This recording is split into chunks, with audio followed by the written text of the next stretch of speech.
आप देख रहे हैं अनहोनी।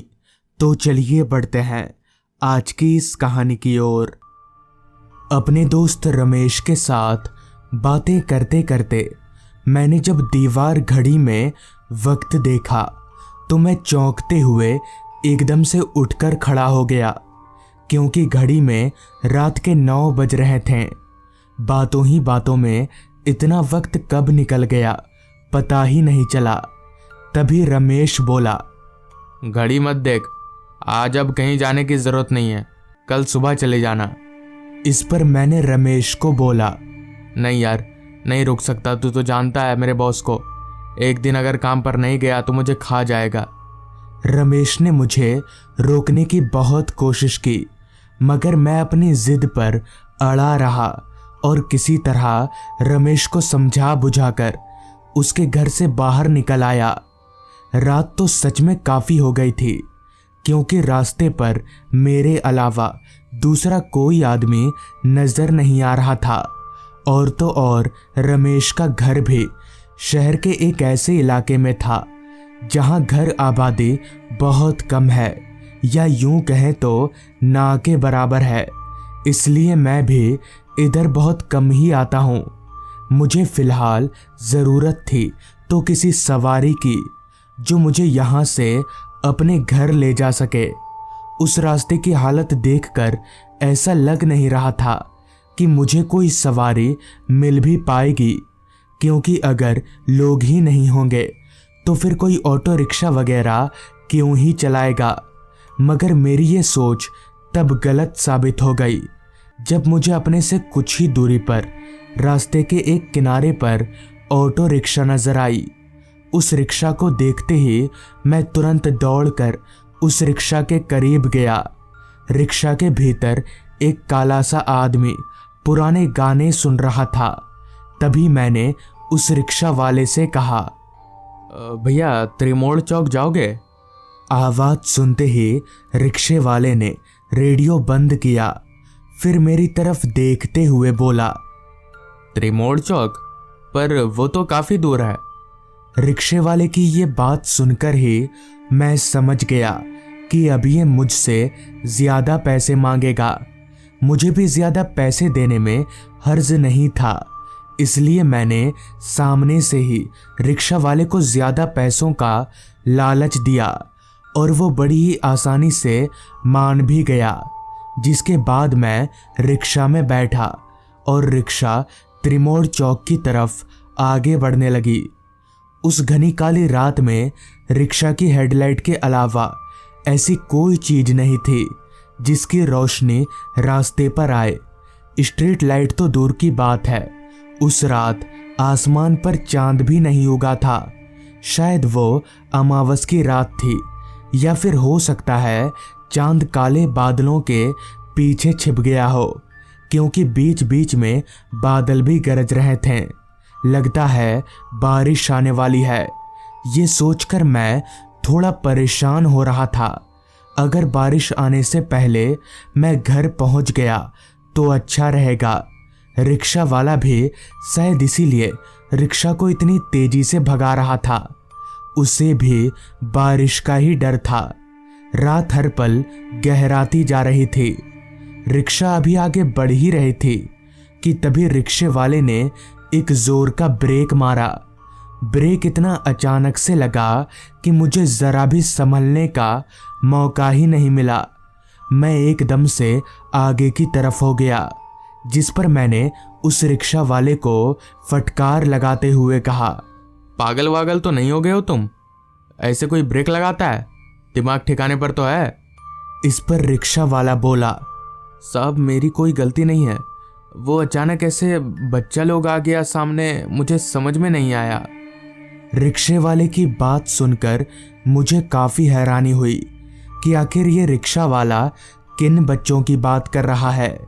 इस दियावान रास्ते पर बच्चा कहाँ से आएगा? मेरी तो कुछ दिमाग में आ ही नहीं रहा था, जिस पर मैंने उस रिक्शा वाले से कहा, तुम पीकर तो गाड़ी नहीं चला रहे ना? इस रास्ते पर बच्चा कहाँ से आएगा? चुपचाप रिक्शा चलाओ। मेरी बात सुनकर रिक्शा वाला कुछ नहीं बोला और चुपचाप उसने रिक्शा को आगे बढ़ा लिया।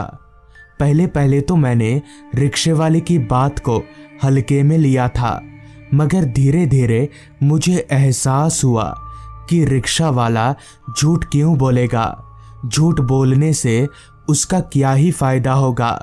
ऐसा भी नहीं था कि उससे मेरी कोई दुश्मनी हो जो वो मुझे डराने की कोशिश करेगा।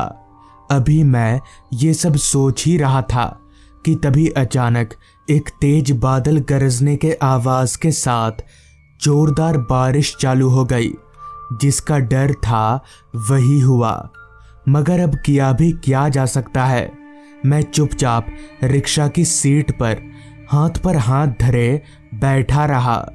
रिक्शा तेजी से बारिश को चीरती हुई आगे बढ़ने लगी। अभी रिक्शा चल ही रही थी कि तभी अचानक मेरी नज़र रिक्शा के एक बगल दौड़ रहे 2 बच्चों पर गई। वो दोनों रिक्शा के साथ साथ बहुत ही तेजी से रास्ते पर दौड़े जा रहे थे। मुझे काफ़ी हैरानी हुई कि आखिर ये दोनों बच्चे इस रास्ते पर कर क्या रहे हैं और ऐसे बारिश में भीगते हुए रिक्शा के साथ साथ क्यों दौड़ रहे हैं। जिस पर मैंने उन दोनों बच्चों को टोकते हुए कहा, क्या हुआ बेटा, तुम लोग ऐसे भाग क्यों रहे हो? मेरी आवाज़ सुनकर वो रिक्शा वाला भी उन बच्चों की तरफ देखने लगा, मगर वो दोनों बच्चे लोग वो मुझे कोई जवाब ही नहीं दे रहे थे।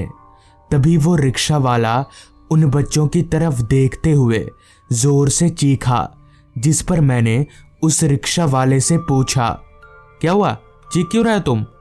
इस पर रिक्शा वाला बोला, साहब उनके पैर देखिए। रिक्शे वाले की बात सुनकर मैंने जब उन दोनों बच्चों के पैरों की तरफ देखा तो मेरी सिट्टी बिट्टी गुल हो गई, क्योंकि उन दोनों बच्चों के पैर अब जमीन से 2 फीट ऊपर थे। वो दोनों चल नहीं बल्कि उड़ रहे थे। ये देखकर मैं काफी डर गया। मेरा पूरा शरीर जोर जोर से कांपने लगा। मुझे कुछ समझ में नहीं आ रहा था कि ये सब आखिर मेरे साथ हो क्या रहा है। तभी उस रिक्शे वाले ने बोला, साहब आप डरिए मत, मैं कुछ करता हूँ, कुछ नहीं होगा आपको। इतना कहते हुए एकदम से उस रिक्शा वाले ने रिक्शा की रफ्तार बहुत तेज कर दी और कुछ ही देर में ऑटो रिक्शा ने उन दोनों बच्चों को पीछे छोड़ दिया। मगर जैसे ही ऑटो रिक्शा ने उन दोनों बच्चों को पीछे छोड़ा कि तभी पीछे से एक आवाज़ आई। आवाज़ ऐसी थी जैसे किसी ने चीखते हुए पिताजी कहा हो। मुझे बड़ा अजीब लगा कि आखिर वो दोनों बच्चे मुझे पिताजी क्यों कहेंगे, मगर उस वक्त मैं इतना घबराया हुआ था कि मैंने इस बारे में उतना सोचा ही नहीं। मुझे बस यही डर था कि कहीं वो बच्चे फिर से ना आ जाएं। पर हमारी ऑटो रिक्शा उन बच्चों से इतना आगे निकल आई थी कि उनका वापस आ पाना नामुमकिन था। चलते चलते अचानक ही रिक्शा वाले ने अपनी रिक्शा रोक दी। मैंने आसपास देखा तो ये त्रिमोड़ चौक नहीं था, जिस पर मैंने उस रिक्शा वाले से कहा, क्या हुआ, यहाँ क्यों रोक दिया रिक्शा, मुझे त्रिमोड़ चौक जाना है। तो इस पर उस रिक्शा वाले ने कहा, साहब वो जरा हल्का होने के लिए रोका है। इतना कहकर वो रिक्शा वाला रिक्शा से उतरकर झाड़ियों के पीछे चला गया। मैं सीट पर बैठे बैठे उसके आने का इंतज़ार करने लगा। थोड़ी ही देर में वो रिक्शा वाला झाड़ियों से बाहर निकला और चलते हुए रिक्शा की तरफ आने लगा। मगर तभी रिक्शा की हेडलाइट की रोशनी में मुझे उस रिक्शा वाले के पैर दिखे। उसके पैर भी अब जमीन से 2 फीट ऊपर थे। मैं समझ गया कि ज़रूर दाल में कुछ काला है, लिहाजा मैं वहाँ से भागने के लिए जैसे ही ऑटो से नीचे उतरने गया तो पाया कि वही दोनों बच्चे ऑटो के दोनों दरवाजे पर खड़े हैं। उन दोनों बच्चों का चेहरा अब पूरी तरह से बदल चुका था। उनकी शक्ल पूरी कुचली हुई नजर आ रही थी। ये नज़ारा मैं ज़्यादा देर तक देख नहीं सका और रिक्शा की सीट पर ही बेहोश हो गया। पता नहीं मैं कब तक बेहोश रहा, मगर जब मेरी आंख खुली तो मैं एक चाय की दुकान के शेड के नीचे पड़ा हुआ था। मगर अजीब बात तो ये थी कि वहाँ आसपास कोई नहीं था और वो चाय की दुकान भी बंद थी। तो फिर मुझे यहाँ पर लाया कौन?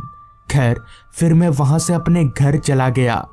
बाद में जब मैंने इस बात का जिक्र लोगों से किया तो पता चला कि आज से कुछ महीनों पहले एक ऑटो वाला अपने 2 बेटों को लेकर उसी रास्ते से अपनी ऑटो से कहीं गुजर रहा था।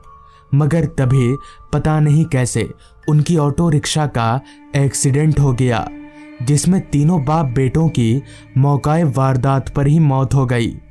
कहते हैं कि तभी से उनकी आत्माएं भटकती फिरती हैं और अक्सर लोगों का उनसे सामना हो ही जाता है।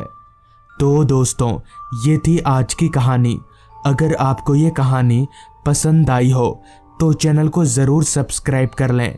तो मैं आपका दोस्त आर्यन जल्द ही मिलूँगा आपसे ऐसी ही एक कहानी के साथ।